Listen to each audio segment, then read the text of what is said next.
जागिरको सुरुवात अवस्था थियो त्यो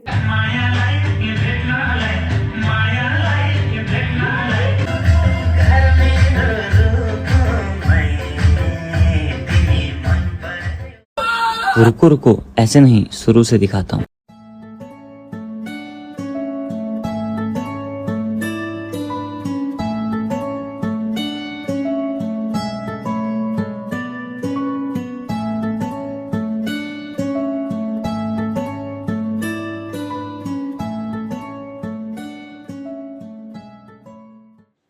हुन्छ यहाँहरू सम्पूर्णमा नमस्कार। आज साउन 25 गते विगत 4 वर्षदेखि हाम्रो यस फलेवास नगरपालिकामा पाङ्गन स्वास्थ्य चौकीको प्रमुखको रूपमा चाहिँ कार्यरत हाम्रा सहकर्मी झरना यसको चाहिँ आज हामी विदायको लागि उपस्थित भएका छौँ। विशेष गरेर अब हाम्रो अलिक थोरै जम्मूकोली उपस्थित हुनुपर्ने थियो, तर विशेष कारणवश अब साथीहरू हामीसँग जोडिनु असमर्थ हुनुभएको छ। अब कोही आफ्नो व्यक्तिगत काम विशेष र कोही अब अलिकति बिहानको समयमा पानी परेको हिसाबले गर्दाखेरि उहाँहरू आउन सक्दिनँ कि भन्ने जस्तो खबर आएको छ। त्यो कारणले हामी जति सम्भव थियो अब त्यति हामी उपस्थित भएको छौँ। विशेष गरेर अब आजको यो विदाय कार्यक्रमलाई सफल बनाउन आफ्नो ठाउँबाट व्यवस्थापनमा खटिनुहुने सम्पूर्ण साथीहरूलाई चाहिँ पुनः सम्झँदै आजको कार्यक्रमलाई हामी धेरै लामो औपचारिक कार्यक्रम गर्दैनौँ। छोटो औपचारिक कार्यक्रम गरेर एउटा चाहिँ जस कार्यक्रमलाई एउटा डिरेक्सन दिनको लागि मात्र थोरै औपचारिकता निभाउँछौँ। अब नयाँ कार्यक्षेत्रमा जाँदै हुनुहुन्छ त्यसको हार्दिक बधाई पनि छ, शुभकामना पनि छ। फलेवासलाई जुन तपाईँले आफ्नो व्यक्तित्व, आफ्नो कार्यक्षमता, आफ्नो कार्यकौशलताले चाहिँ जुन एउटा छाप छोड्नु भएको छ, त्यो फलेवासले समग्र फलेवासको इन्चार्ज टिमले चाहिँ सधैँ सम्झिनेछ। र यो विदाय मात्र नभएर एउटा चाहिँ नयाँ जीवनको सुरुवात हो, नयाँ अवसरको सुरुवात हो भन्दै सम्पूर्ण स्वास्थ्य संस्था प्रमुखको तर्फबाट झरना मिसलाई शुभकामना दिइदिनु हुनको लागि मुर्कुवा स्वास्थ्य चौकीका प्रमुख तथा जसमनी दुर्गा दाइलाई आशीर्वाद गर्छु। धन्यवाद विक्रमलाई। यहाँ उपस्थित हुनुभएका सहकर्मी साथीहरू भएर जाँदै जानुभएका झरना बहिनी पनि सम्पूर्णलाई नमस्कार गर्न चाहे।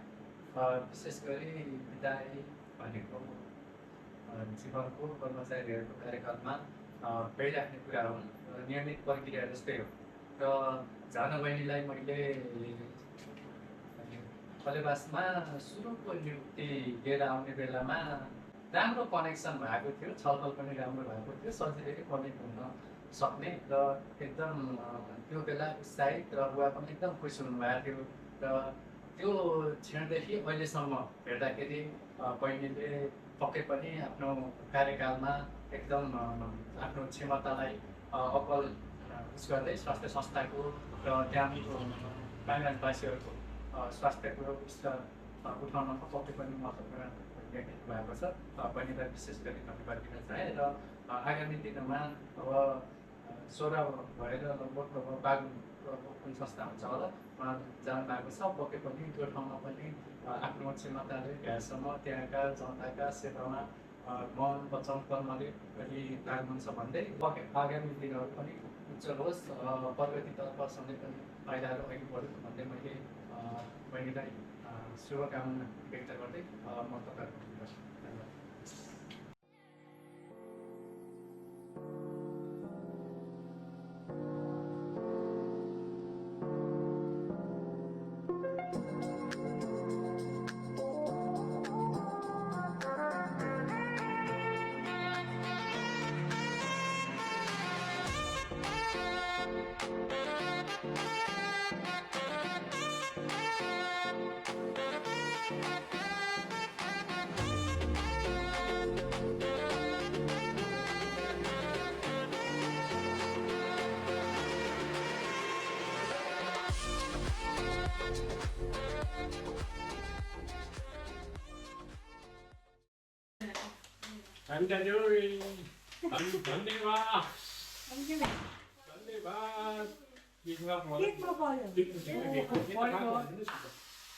अब काटौँ ए सबै नभयो सत्य काटौँ के ताली है ताली सबले थ्याङ्क यू यो हो नि यहाँ काट्दा हो नि किन पड्कानु त नि अब काट्दा हो कि हजुर छिटै पड्काउनु ल ताली बजाउँ न ताली धेरै धन्यवाद हजुरहरूलाई।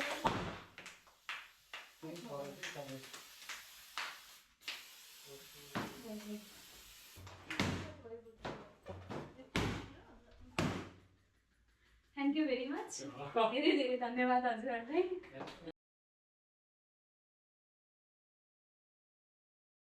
धन्यवाद विप्लव सर। सबैभन्दा पहिला त आज यो साउनको 25 गते मलाई चाहिँ यो माया र आत्मीयताको साथमा विदाय गर्नु भएकोमा यहाँहरू उपस्थित सम्पूर्ण दाइहरू सर र सोसाइटीको सिस्टरहरू सबैलाई चाहिँ म मनदेखि नै धन्यवाद भन्न चाहन्छु। आजभन्दा करिब ठ्याक्कै 4 वर्ष अगाडि चाहिँ यो फलेवासमा चाहिँ एकदम नयाँ तरिकाले चाहिँ यहाँ उपस्थित भएको थिएँ। म चाहिँ जागिरको सुरुवात अवस्था थियो। त्यो बेलामा चाहिँ के गर्ने, अब यो जबमा इन सर्भिसमा अब सर्भिसमा गइसके पछाडि चाहिँ के गर्ने, सबै कुराहरू चाहिँ मेरो लागि एकदम नयाँ थियो। त्यो बेलामा चाहिँ अब यहाँ काम गर्दै गर्नुभएको सम्पूर्ण स्वास्थ्य चौकी प्रमुखहरू दाइदेखि लिएर आज कति उपस्थित हुनुभएको छैन। उहाँहरूको सहयोगमा साथ सहयोगले गर्दाखेरि चाहिँ कति कुराहरू चाहिँ बुझ्ने अनि त्यस पछाडि अनुभव लिने अवसर प्राप्त भयो। त्यही फेजमा नै कति कुराहरू चाहिँ मैले सिक्दै अगाडि बढ्दै गएँ। केही अननोन अवस्थामा आएको बेलामा चाहिँ सम्पूर्णको साथ सहयोगले गर्दाखेरि चाहिँ अब स्वास्थ्य संस्था पाङराङ स्वास्थ्य चौकीमा गएर चाहिँ आफ्नो कामहरू चाहिँ अगाडि बढाएँ। कति छिटो 4 वर्ष बिते जस्तो लाग्यो र आज चाहिँ अब आजको दिनदेखि चाहिँ म आफ्नै जन्म ठाउँमा बागलुङमा जाँदैछु। अब काम गर्नुको लागि नयाँ ठाउँमा जाँदैछु। जाँदाखेरि चाहिँ अब मनमा उत्साह पनि छ, अब नयाँ ठाउँमा जाँदैछु, नयाँ काम त्यही काम गर्दैछु तर नयाँ ठाउँमा भन्ने उत्साह पनि छ भने यो ठाउँ छोड्दैछु, हजुरहरूको टिमलाई छोड्दैछु र यहाँ भएको यो बोन्डिङलाई छोड्दैछु भनेर इमोसनल पनि छु म। अहिलेसम्म मलाई साथ सपोर्ट र माया गर्नुभएकोमा यहाँहरू सम्पूर्णमा चाहिँ धन्यवाद दिने र म यो 4 वर्षको यो काम गर्ने क्रममा चाहिँ कुनै दिन नमिठो पनि बोलियो होला, कसैको मन पनि दुखायो होला, त्यसलाई चाहिँ यहीँदेखि नै म क्षमा माग्न चाहन्छु। त्यस्तो केही भएको भएदेखि र अब आउने दिनमा पनि काहीँ न काहीँ त हामी भेट हुने नै छौँ। अब स्वास्थ्य कर्मीहरू कतै न कतै चाहिँ हामी फेरि भेट्छै हुन्छौँ, फेरि पनि भेट्ने छौँ भन्दै र यो मलाई यसरी सम्मान गरेर माया गरेर चाहिँ आज बिदाई गरिदिनु भएकोमा चाहिँ एकदम धन्यवाद दिँदै चाहिँ मेरो कुराहरू चाहिँ यहीँ समापन गर्न चाहन्छु। हुन्छ धेरै धेरै धन्यवाद जर्नलिस्टलाई। अब विशेष गरेर आजको औपचारिक कार्यक्रमलाई म धेरै लम्बाउन चाहिनँ। अब यहाँले जुन फलेवासमा बसेर हामी सबै साथीहरूसँग जुन रूपमा सहकार्य गर्नुभएको छ त्यो पक्कै पनि फलेवासले सम्झेको छ भन्ने कुरा पनि भनिसकेको छु र आगामी दिनहरूमा पनि तपाईँको प्रगति, तपाईँको उन्नति देख्न पाइयोस्, सुन्न पाइयोस् र अब यो जागिरे जीवनमा कहिले कता भन्ने कुरा त अब स्वाभाविक हो, हामी सबैले बुझेका छौँ भन्दै आजको फर्मल सेसनलाई यहीँ इन भएको जानकारी गराउँछु र अब हाम्रो खाजा र नाच हुन्छ होला सायद है, भएछ भने नभए ठिकै छ। धन्यवाद, नमस्कार।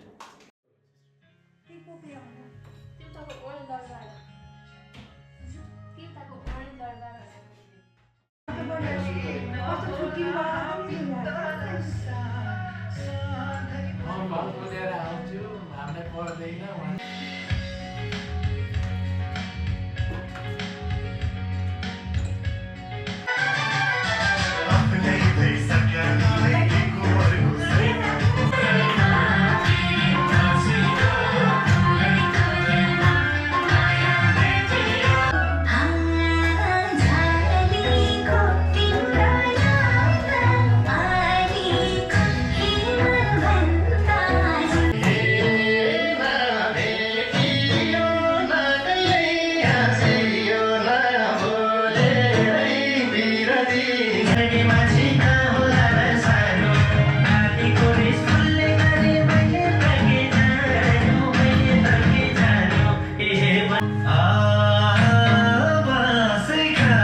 Soya, soya, soya, buni soli.